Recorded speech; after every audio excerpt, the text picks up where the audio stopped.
বুঝছো বন্ধু, একদিন রাত পহেলে দেখবা তুমি নাই, পৃথিবীবাসী জানবে তুমি মরে গেছো। পৃথিবীর তখন আলো ফুটবে, চাঁদও উঠবে, সিএনজিও চলবে, অটোও চলবে, দোকানপাট সবই চলবে। এই পৃথিবীর হই হুল্লুর হুলুস্থুল ব্যস্ততা, ধোকাবাজ এই দুনিয়া, কেউ থামবে না, শুধু তোমারে কবরে পাঠায়। ধোকাবাজ এই দুনিয়া প্রতারক, এই দুনিয়া কেউ থামে না। সামনের সিএনজি অ্যাক্সিডেন্ট করলো, পিছনের সিএনজি থামে না, ছাড়ি দিয়ে যায় না। সামনের গাড়ি অ্যাক্সিডেন্ট করলে পিছনের গাড়ি থামে না, ছাড়ি দিয়ে যায়। স্বার্থপর এই দুনিয়ায় কেউ থামে না।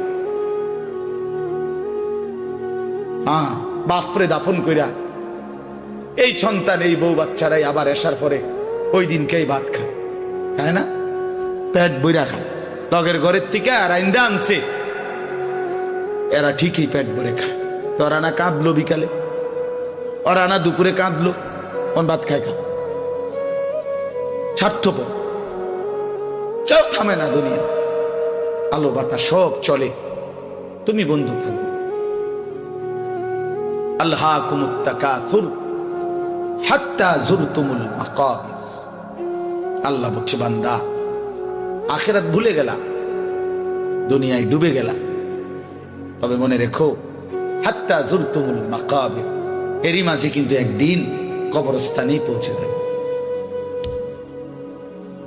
হ্যাঁ, কই পৌঁছে যাইবা?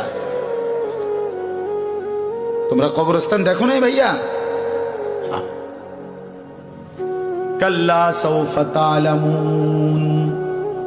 আল্লাহ বলে, কবরে আসলেই আমি বুঝাই দেব বান্দা আমার নাফরমানির শাস্তি কেমন।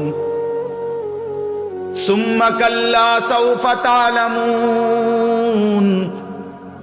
আবার নাফরমান হাসরের ময়দানে আসলে আমি আবার বুঝাই দেব আমার অবাধ্যতার শাস্তিটা কি।